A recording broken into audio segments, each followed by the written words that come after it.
joy of doing a job like this is that not one day is the same, and you get to meet some truly fabulous and talented people.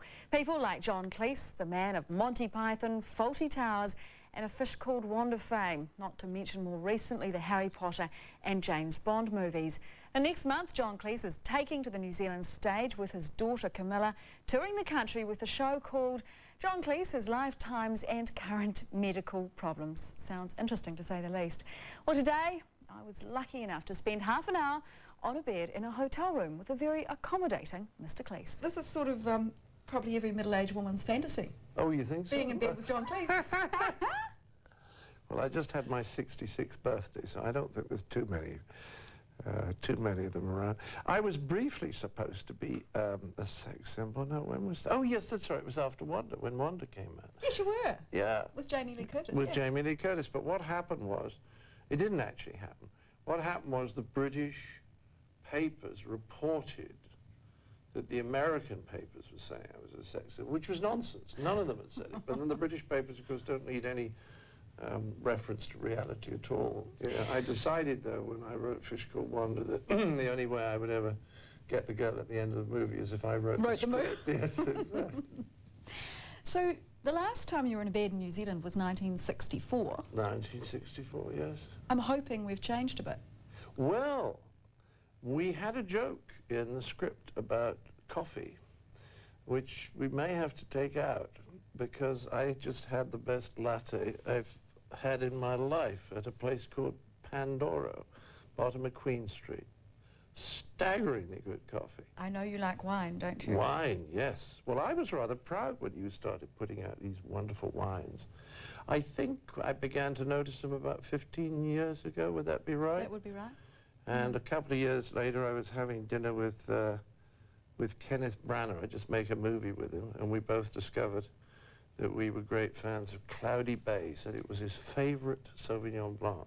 That's a nice picture. You and Kenneth Branagh drinking right. our Cloudy Bay. That makes me feel quite proud. Isn't that nice? Yeah, I like that. So I'm very excited about being here and getting down and visiting some of these extraordinary places whose wines I've drunk, but I've Yes, never you've been to the spot.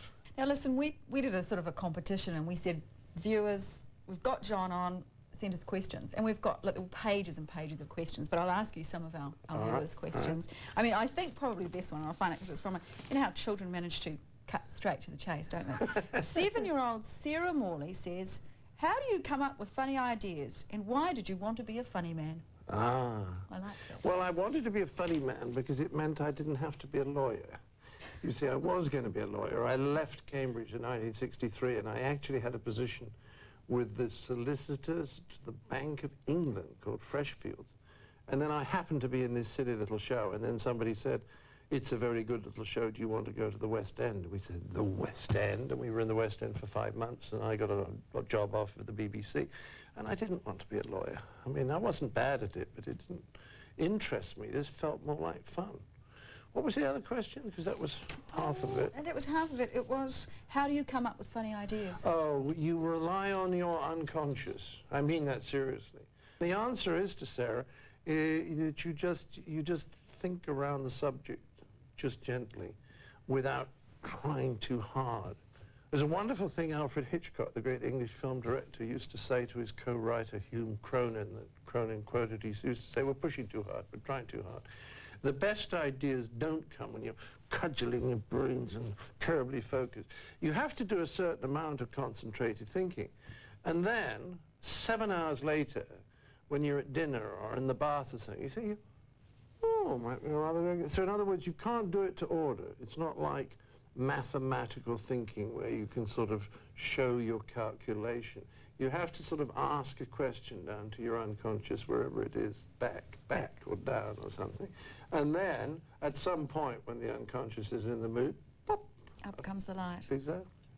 Which takes me quite nicely to Frances from Wellington. She's pegged you as a deep thinker, has Frances. Good old Frances. I like the name Frances. I do too. The first sexy woman that I ever saw in my life, in Western-super-Mare, there were not too many of them, was called Frances. So it's always had a very special meaning for me. Also, my dad's second name was Frances. What did she look like, the sexy woman? Oh, she was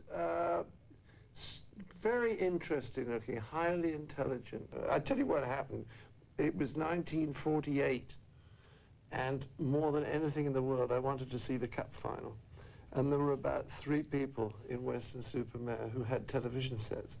And Dad drove round, he saw a television era, and he went and knocked on the door and said, could we watch the cup final? And Francis Thurston, who it was, said, come on in, and we sat down, had a cup of tea and watched. And we became great friends, and as a result of that, her boys came to the school that I was at. It was extraordinary. That's a great story. Good story, isn't it? So Sexy Francis. Sexy Francis. She says comedians are usually philosophers, and she wants to know if she's on to something there. Are you a I think the philosopher? good ones are. Yes, I think the good ones. Gillian of Havelock North. Do people expect you to be funny when you meet them? They used to when I was young. When I first started doing this, I felt there was a big expectation. And then I did interviews, and people found I just nattered away like somebody fairly normal. So I think that they kind of thought, oh, he's not sort of hilarious or compulsively comic, as some of them are. You know, some comedians feel they have to be funny all the time. Yeah. And it's very entertaining for about 25 minutes, and then it's exhausting if you have dinner with them, because you can't have any real contact. No, because it's a performance, isn't it? It's a performance, not a and two-way. it's a way of keeping people at a distance. Yeah, I suppose it does too, doesn't it? Oh yeah, yeah. I'm not naming any names, but some of the best-known comics are awfully difficult company once you've laughed for about half an hour. Because they don't let you any closer. But yeah, there's no real contact. Now, as far as I'm concerned, I love making people laugh. And if you get a laugh, if you tell a joke at a cocktail party and everybody laughs, you feel good. You feel good. And in the theatre, if you get a laugh. But at the end, all I want to do is say, thank you very much, hope you've enjoyed it, and go and have a glass of New Zealand wine. You know. Silly walks, I guess you get asked to do that, and parrot sketches all the time. But the good thing is I had a hip replacement in 1999, which was very successful, and I can now use that as a reason not to do it. Because you see, the thing about it, there are certain things that you do that are funny because they're in a particular context, and people think that if you do them outside that context, they're still going to be funny, and the answer is they're not.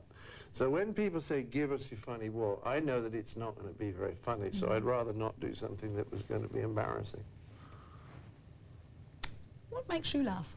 Well, Bush makes me laugh. I think he's pretty funny. You know, a man who is completely out of his depth but has no idea that he's out of his depth. Nice talking to you. Good. Nice talking to you. Oh, loving him. Well, the reason we chose the beer, and I am absolutely sticking to this story, we decided it was a bit more interesting than your normal old sort of interview sitting on an uncomfortable hotel chair. Hey, and thanks to all of you who took the time to send in your questions. I'm sorry we only got to a few of them. I honestly could have gone on all day with it. If you want to find out, though, about John Cleese's show, you can go to our website, tvnz.co.nz, type in the keyword close-up. Can't wait to see it, actually. All right, still to come, the children at ORET School who are helping reduce obesity in their community. After the break, we update you on how they went in the worldwide problem-solving competition.